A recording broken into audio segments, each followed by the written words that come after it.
तो yes, my name is Dwivedi और मेरा प्यारा सा चैनल डी फिजिक्स में आप सभी मित्रों एवं विद्यार्थियों का हार्दिक स्वागत है। तो लेटेस्ट स्टार्ट, कॉपी पेन निकालिए और एक पॉइंट टू पॉइंट समझना शुरू करते हैं। चलिए स्टार्ट करते हैं।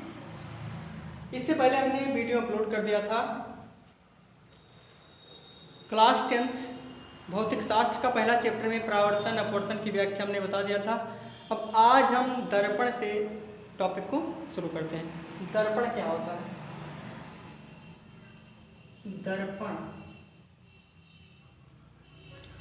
दर्पण एक प्रकार का कांच का भाग होता है, कटा हुआ भाग होता है, जिसके एक भाग पे लाल ऑक्साइड या धातु ऑक्साइड का कलई कर देते हैं या लेपन कर देते हैं। उसी को हम क्या कहते हैं? दर्पण कहते हैं। समझ में आ गया दर्पण क्या होता है? दर्पण क्या है? कांच का एक भाग होता है जिसके एक भाग पर हम कलई कर दे रहे हैं और इसी को हम क्या कहते हैं? दर्पण कहते हैं। ठीक है। दर्पण कितने प्रकार के होते हैं? दर्पण दो प्रकार के होते हैं। एक होता है आपका गोलीय दर्पण होता है, दूसरा आपका समतल दर्पण होता है। क्या होता है? समतल दर्पण होता है। गोलीय दर्पण आपका दो प्रकार का होता है। कौन कौन से? एक होता है अवतल दर्पण, दूसरा होता है उत्तल दर्पण। क्या होता है? गोलीय दर्पण दो प्रकार के, अवतल दर्पण और उत्तल दर्पण। ये आपका समतल दर्पण एक ही प्रकार का होता है। ठीक, तो आइए हम जानते हैं कि सबसे पहले जानते हैं समतल दर्पण क्या होता है। ठीक है। समतल दर्पण क्या होता है? प्लेन मिरर क्या होता है? ऐसा दर्पण जिसका परावर्तक पृष्ठ जो जैसे आपका बोर्ड है, जिसका परावर्तक पृष्ठ क्या हो? समतल हो। क्या हो? जिसको हम पूरा टच कर सके इस प्रकार से। तो ऐसा दर्पण जिसका परावर्तक पृष्ठ समतल होता है, ऐसा दर्पण जिसका परावर्तक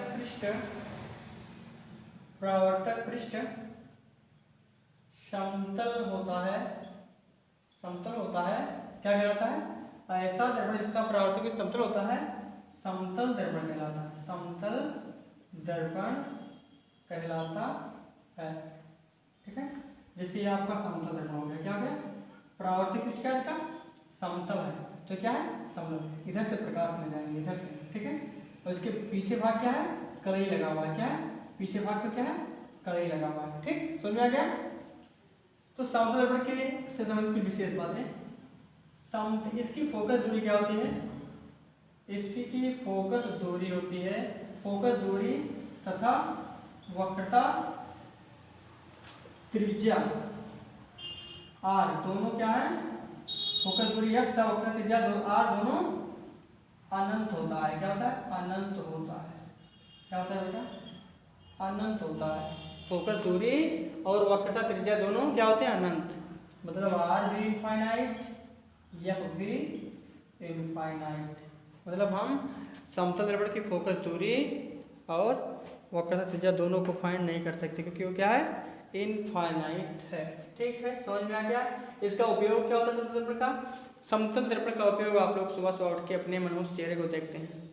मनहूस चेहरा किसका? अरे तुम सब लोग ही मनहूस चेहरा अपना नहीं देखते हो। कोई जरूरी थोड़ी है कि आपका चेहरा मनहूस ना हो, सभी का चेहरा मनहूस हो सकता है। चलिए ठीक है, छोड़िए छोटी छोटी बातों को, गुस्सा जाओगे तुम लोग। तो समतल दर्पण क्या होता है? एक ऐसा दर्पण होता है जिसका परावर्तक पृष्ठ क्या हो? समतल हो। परावर्तक पृष्ठ कैसा हो? परावर्तक पृष्ठ क्या होता है? एक ऐसा पृष्ठ जिस पर कोई प्रकाश जाए और टकरा के वापस आए, उसी को क्या कहते हैं? समतल परावर्तक पृष्ठ। जैसे ये है बोर्ड आपका, इस पर प्रकाश किरण ऐसे जाए और फिर वापस लौट आए, तो ये क्या हो गया? आपका परावर्तक पृष्ठ हो गया। इसी प्रकार से कांच का भी परावर्तक पृष्ठ होता है। समझ में आया? ठीक है, चलिए मिटा दें इसे। ठीक, समतल दर्पण हो गया, इसकी फोकस दूरी हो गई। चलिए आगे बढ़ते हैं। इसका उपयोग कहाँ करते हैं? नाई लोग दाढ़ी शेविंग करने में भी उपयोग करते हैं समतल दर्पण का उपयोग, और लोग अपने चेहरा को देखने के लिए तो रोज ही प्रयोग करते हैं इसका। ठीक, आते हैं गोलीय दर्पण पे। दूसरा पॉइंट आपका क्या था? गोलीय दर्पण। आराम से इसको समझिए, जहां आपको दिक्कत हो तो कृपया उस पॉइंट को हमको कमेंट करें, बताएं, फिर दोबारा उसको सुनाएंगे। स्फेरिकल मिरर क्या होता है? स्फेरिकल मिरर क्या होता है? यदि हम कांच के खोखले गोले को, यदि हम कांच के, नोट भी करते रहना, खोखले गोले को बीच से काट कर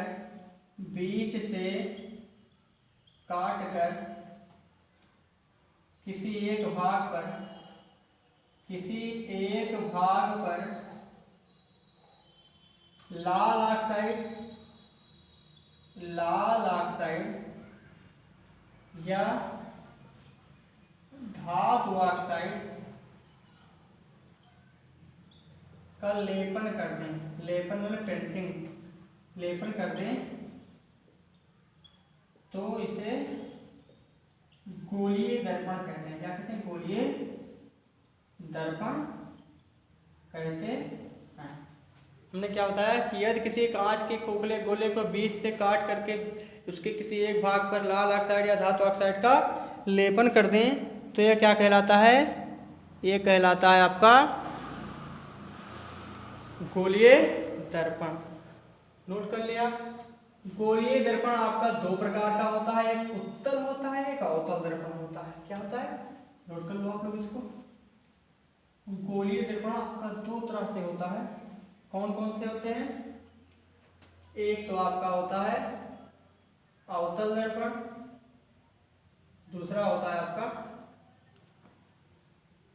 उत्तल दर्पण। क्या होता है? उत्तल दर्पण होता है। अवतल दर्पण आपका क्या होता है? जिसका परावर्तक पृष्ठ क्या हो, ऐसा गोलीय दर्पण, नोट बना लो, ऐसा गोलीय दर्पण जिसका परावर्तक पृष्ठ अंदर की ओर दबा होता है उसे हम क्या कहते हैं? अवतल दर्पण कहते हैं। और ऐसा दर्पण जिसका परावर्तक पृष्ठ बाहर की ओर उभरा होता है उसे हम क्या कहते हैं? उत्तल दर्पण कहते हैं। ठीक, मतलब अवतल दर्पण का जस्ट अपोजिट क्या है? उत्तल दर्पण। तो अवतल दर्पण आपका हो गया है, नोट बना लिया है आप लोगों ने। कैसे होता है इसकी शक्ल, उसको आप लोग नोट कर लो। ये आपका है अवतल दर्पण, ठीक है। यहाँ आपका F होता है, यहाँ आपका क्या होता है? C होता है, ठीक है। और ये आपका क्या हो गया? ये आपका कलई किया गया बाहर, कलई किया गया बाहर। कलई क्यों करते हैं? क्योंकि ये पारदर्शी ना हो जाए, पारदर्शी ना हो, पारदर्शी का मतलब कि दोनों तरफ हम देख सकते हैं, तो पारदर्शी ना हो इसलिए हम क्या करते हैं? एक भाग पर कलई कर देते हैं। अब इसका कलई किया गया भाग बाहर की ओर उभरा हुआ है, एक है बाहर की ओर है, और अंदर जो है ये पॉइंट आपका क्या होता है? इसी को हम क्या कहते हैं? परावर्तक पृष्ठ कहते हैं, ठीक है। मतलब परावर्तक पृष्ठ वह होता है जिस पर प्रकाश की किरण डालो। अच्छा याद रखिए चीज को कि प्रकाश, किसी भी दर्पण पर जो प्रकाश डाला जाता है वो सदैव बाईं ओर से डाला जाता है। मेजरमेंट किस तरफ से करते हैं? इस साइड से। जैसे उधर से प्रकाश डालेंगे तो मापन किधर करेंगे? ध्रुव से मापन करेंगे, इस साइड से। अगर इधर से प्रकाश किरण डाला जाए, इधर से ही मापना शुरू कर देंगे तो क्या होगा? तो आपका प्रतिबिंब नेगेटिव हो जाएगा, ठीक है। दूरी क्या हो जाएगी? नेगेटिव हो जाएगी। लेकिन मेजरमेंट हमेशा सदैव किरणें बाईं ओर से डाली जाएंगी, मापेंगे किसे? दाईं ओर से, ठीक है। इस चीज़ को आप याद रखिए हमेशा। तो ये आपका हो गया कलई, क्या हो गया भाग? अवतल दर्पण। उत्तल कैसे बनता है? ऐसे बनता है। इसका कलई क्या हो गया भाग? क्या है? अंदर की ओर होता है। क्या होता है? अंदर की ओर होता है। ये आपका क्या है? परावर्तक पृष्ठ। ये आपका परावर्तक पृष्ठ है। और ये आपका कलई क्या गया भाग? यहाँ पर F होता है, यहाँ पर C होता है। समझ में आया? तो पहले आइए जानते हैं अवतल दर्पण के बारे में, तब फिर जानते हैं उत्तल दर्पण के बारे में, ठीक है। तो इसको नोट बना लिया आप लोगों ने। अच्छा, इसमें कुछ समझने कुछ परिभाषाएं हैं। देखिए यहाँ पर होता है मुख्य फोकस, ये सेंटर है, ये दर्पण का ध्रुव है। अच्छा, ये क्या परिभाषा एक एक करके लिखते हैं। देखो ये आपका क्या है? दर्पण का ध्रुव। तो दर्पण का ध्रुव क्या होता है? गोलीय दर्पण के या अवतल दर्पण के मध्य बिंदु को क्या कहते हैं? दर्पण का ध्रुव कहते हैं। क्या कहते हैं? दर्पण का ध्रुव। लिख सकते हो आप लोग। गोलीय दर्पण के मध्य बिंदु को दर्पण का ध्रुव कहते हैं, इसको P से लिखते हैं, ठीक। दूसरी चीज, दर्पण का द्वारक क्या होता है? तो दर्पण का द्वारक तो दर्पण का द्वारक, द्वारक क्या होता है? देखो हर एक दर्पण की अपनी एक मोटाई होती है, उसी मोटाई को, तो दर्पण की मोटाई को ही दर्पण का क्या कहते हैं? द्वारक कहते हैं। समझ में आया? कैसे कि दर्पण के व्यास को भी दर्पण का द्वारक कहते हैं। ठीक, समझ में आया? ओके, ये आपका क्या है? परावर्तक पृष्ठ अंदर की ओर, ये सब क्या है? परावर्तक पृष्ठ। अच्छा, के सेंटर क्या होता है? वक्रता केंद्र। ये क्या है आपका? वक्रता केंद्र होता है। इसको कहते हैं मुख्य फोकस कहते हैं। क्या कहते हैं इसको? मुख्य फोकस। ये ध्रुव है आपका। और इससे पहले जानो कि ये जो मेन लाइन है सीधे, इसको क्या कहते हैं? इसको कहते हैं मुख्य फोकस कहते हैं। क्या कहते हैं? मुख्य फोकस तो आपको यह कहता है, मुख्य अक्ष कहते हैं। क्या कहते हैं? मुख्य प्रिंसिपल एक्सिस क्या होता है? दर्पण की वक्रता केंद्र से ध्रुव तक के बीच की दूरी को क्या कहते हैं? दर्पण की वक्रता केंद्र से दर्पण के ध्रुव तक की दूरी को क्या कहते हैं? मुख्य अक्ष कहते हैं। आप लोग नोट कर लिए होंगे। सेंटर क्या कहते हैं? किसी भी मुख्य से हो गया, वक्रता केंद्र नोट कर लो, वक्रता केंद्र। ये क्या होता है? किसी भी गोलीय दर्पण के केंद्र को, किसी भी गोलीय दर्पण के केंद्र को वक्रता केंद्र कहते हैं। आप लोग लिखते भी रहिए साथ साथ में। तो इसको सी से लिखते हैं, सी से लिखते हैं इसको। किसी भी गोलीय दर्पण के केंद्र को वक्रता केंद्र कहते हैं। अब आते हैं मुख्य फोकस को समझाते हैं। मुख्य फोकस क्या होता है? मुख्य फोकस को जानने से पहले आपको जानना होगा समांतर चीज क्या है। जैसे ये लाइन है, ये आपका, इसके सापेक्ष एक लाइन होती है, तो ये क्या हो गया? समांतर रेखाएं हो गई। ये आपका क्या हो गया? समांतर हो गई। ये क्या हो गया आपका? समांतर। समांतर का मतलब ये हो गया कि दोनों भविष्य में जाएं और जीवन में कभी आगे काटे ना, कहीं प्रसिद्ध न करें। जैसे ये ना हो कि ये यहाँ पे आके यहाँ पर कट कर दे, जो कट ना करे, चाहे क्षैतिज रेखाएं हो, हॉरिजॉन्टल हो, चाहे क्या हो, वर्टिकल हो, लेकिन वो कभी जाए तो आगे काटे ना। ठीक है? वैसे अनंत पर माना जाता है कि रेखाएं काटती हैं। ठीक है, समझ में आया? तो मुख्य फोकस क्या है आपका?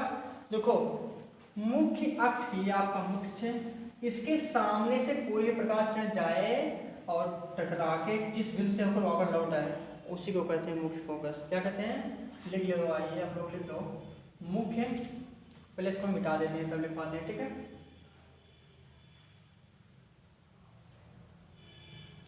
मुख्य फोकस। मुख्य फोकस क्या होता है? मुख्य अक्ष के समांतर, मुख्य अक्ष के समांतर, मुख्य अक्ष के समांतर चलने वाली प्रकाश की किरणें, चलने वाली प्रकाश की, मुख्य अक्ष के समांतर चलने वाली प्रकाश की किरणें दर्पण के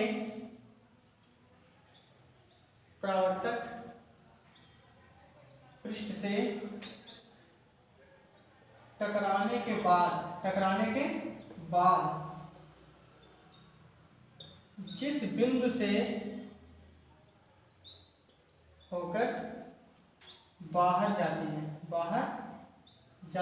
निकालती हैं, उसे मुख्य फोकस कहते हैं। क्या कहते हैं? मुख्य फोकस कहते हैं। इसे एफ से लिखते हैं। किसे लिखते हैं? इसे एफ से लिखते हैं। मैं एक छोटा सा फिगर बना देता हूँ। ये M1 M2 क्या है? दर्पण है, ये ध्रुव है, ये कलई किया गया भाग है। ठीक है, तो इसके सामने से किरण गुजारा हमने, ये किरण गई, यहाँ से प्रकाश किरण गई, यहाँ ये पॉइंट पे टकराया और ये इस पॉइंट से लौट आई, तो इसी को क्या कहते हैं? ऐसा नहीं कि सिर्फ इस साइड से ऊपर, मुख्य के ऊपर सिरे से जाएगी प्रकाश किरण तभी मुख्य फोकस से लौटेंगे। कोई भी प्रकाश किरण आप इसके सामने डालोगे, सब इस दर्पण के पृष्ठों से टकरा के इसी बिंदु से वो वापस लौटेंगे। जैसे अगर दूसरा किरण कोई जाएगी, वो भी टकराएगी यहाँ पे, वो भी आपका इधर से ही वापस लौटेगी। इधर से कोई किरण जाएगी, वो भी टकराएगी और इसी से ही वापस चली जाएगी। तो ये आपका क्या होता है? मुख्य फोकस होता है। आपको समझ में आ गया? ठीक है, नोट कर लो इसको, तब मैं आगे मिटाऊँ इसको। नोट कर लो।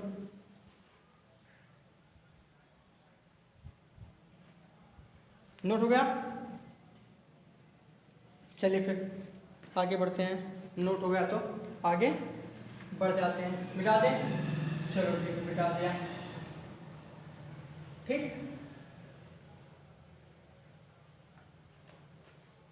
मिटा दिया। ये हो गया आपका मुख्य फोकस। आपने वक्रता त्रिज्या भी नहीं पढ़ा है, इसको पढ़। वक्रता त्रिज्या क्या होता है? वक्रता त्रिज्या क्या होता है? अगर यमोनियम को पहले आप लोग हेडिंग डाल लीजिए, वक्रता त्रिज्या डाला हेडिंग अपने, और त्रिज्या लिखिए।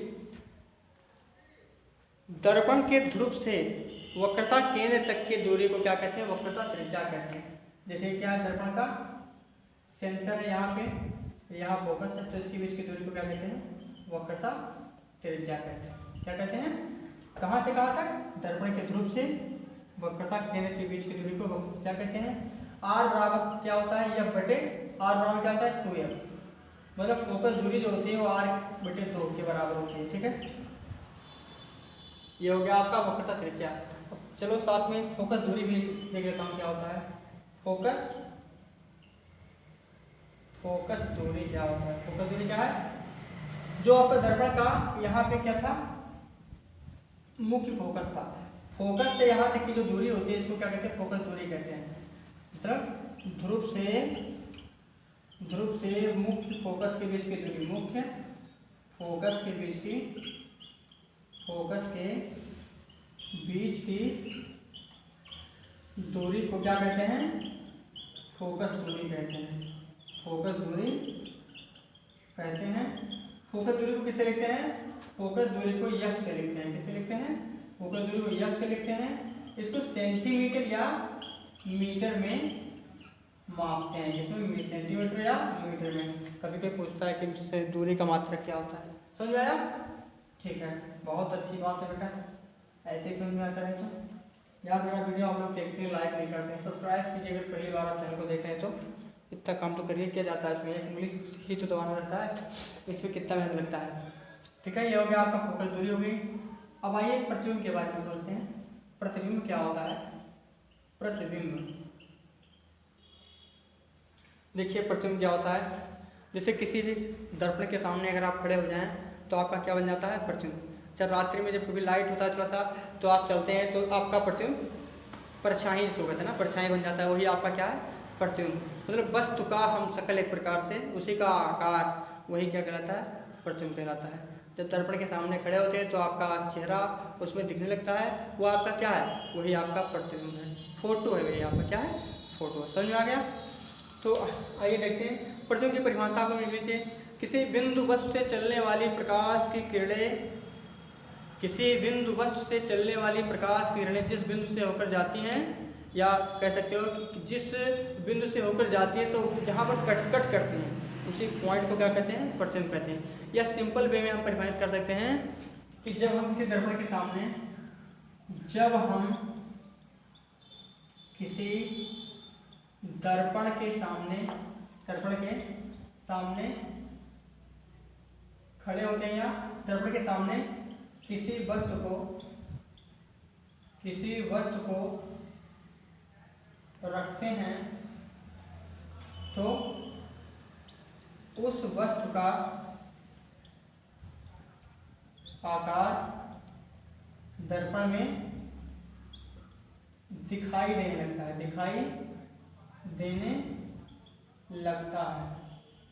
वही क्या होता है? वही क्या कहलाता है? वस्तु का प्रतिबिंब कहलाता है। वस्तु का प्रतिबिंब कहलाता है। प्रतिबिंब दो प्रकार के होते हैं। कौन कौन? एक आभासी प्रतिबिंब होता है और एक दूसरा वास्तविक प्रतिबिंब होता है। वास्तविक प्रतिबिंब, आभासी प्रतिबिंब, आप जैसे कोई कहे आभासी प्रतिबिंब क्या, तो आभासी प्रतिबिंब ऐसा प्रतिबिंब होता है जिसको पर्दे पर आप प्राप्त नहीं कर सकते हैं, इसको काल्पनिक प्रतिबिंब कहते हैं, कहीं पर भी बनता होगा। ठीक है। वास्तविक प्रतिबिंब आपका क्या है? जिसको हम पर्दे पर प्राप्त कर सकते हैं। सिंपल वे में अगर परिभाषा देखें तो किसी बिंदु वस्तु से चलने वाली प्रकाश किरणें अपवर्तन या परावर्तन के बाद जिस बिंदु पर वास्तव में मिलती हुई प्रतीत होती हैं, उससे पहले बिंदु का दूसरे बिंदु के सापेक्ष क्या कहलाता है? वास्तविक प्रतिबिंब। और किसी बिंदु वस्तु से चलने वाली प्रकाश की किरणें परावर्तन या अपवर्तन के बाद जिस बिंदु पर वास्तव में मिलती हुई प्रतीत नहीं होती हैं उसे हम कहते हैं आभासी प्रतिबिंब। अवतल दर्पण द्वारा जो आपका प्रतिबिंब बनता है वो आपका वास्तविक बनता है लगभग 95%। एक दो केस ऐसे हैं जिसमें आपका प्रतिबिंब अवतल दर्पण द्वारा भी काल्पनिक बन जाता है, आभासी बन जाता है। और उत्तल दर्पण द्वारा जो जितने प्रतिबिंब बनते हैं वो लगभग आपका आभासी बनता है। कुछ केस में वास्तविक बनने का चांस रहता है, जैसे जब आप वस्तु को कहाँ पर रखते हैं, ध्रुव और मुख्य फोकस के बीच रख देते हैं तो वस्तु का आपका अवतल दर्पण के केस में भी वस्तु का प्रतिबिंब आभासी बन जाता है। ठीक है, समझ में आ गया? इतने पॉइंट नोट कर दें।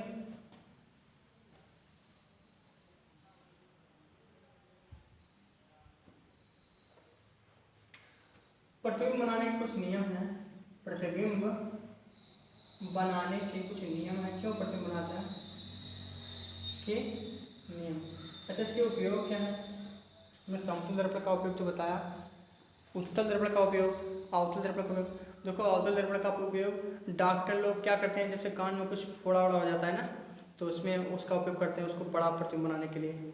ठीक, उसका बड़ा प्रतिबिंब बनाने के लिए उसका उपयोग उत्तल दर्पण का करते रहते हैं। ठीक, समझ में आया?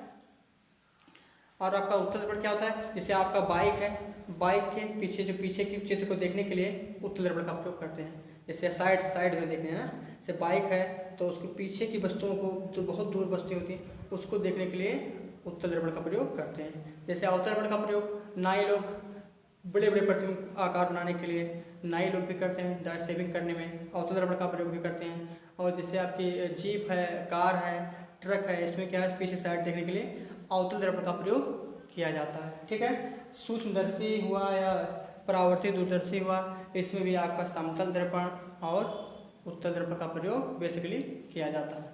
ठीक है, समझ में आया? तो प्रतिबिंब बनाने के नियम क्या है? पहला नियम आपका है कि जो भी प्रकाश की किरणें, चाहे वो अवतल हो चाहे वो उत्तल हो, मुख्य अक्ष के सामने, ये आपका मुख्य अक्ष है, इसके सामने से जो किरण जाएगी वो यहाँ परावर्तन होगा इस पृष्ठ पे, और यहाँ से वो हमेशा कोई भी किरण हो, मुख्य अक्ष के समांतर जाने वाली प्रकाश किरणें परावर्तित होने के बाद कहाँ से होकर जाएंगी? मुख्य अक्ष के समांतर प्रकाश किरणें क्या होंगी? परावर्तक पृष्ठ से टकराने के बाद कहाँ से होकर जाएंगी? मुख्य फोकस से होकर जाती है। हमेशा जितनी भी किरण क्यों ना हो, कोई भी किरण हो, जो भी किरण मुख्य फोकस से, मुख्य अक्ष के, या आपका है मुख्य अक्ष, ये क्या आपका मुख्य अक्ष है, इसके सामने से जो भी किरण जाएंगी, चाहे जो जाए वो क्या होगा?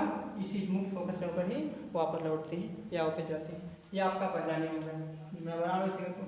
ठीक है, दूसरा नियम में कहता है कि जो भी प्रकाश की किरण हो, जो भी प्रकाश की किरणें होंगी, कोई भी प्रकाश किरण अगर कहीं गलती से सेंटर से होकर चलेंगी तो जैसे जाएंगी वैसे ही दौड़ के वापस लौटेंगे। यहाँ टकराई इस पॉइंट से यहाँ पे और वापस लौट गई, मतलब परावर्तन भी होगा लेकिन टकरा के सीधे वापस लौट जाती हैं। ये आपका दूसरा नियम हो गया, नोट कर लिया जी। तीसरा नियम आपका है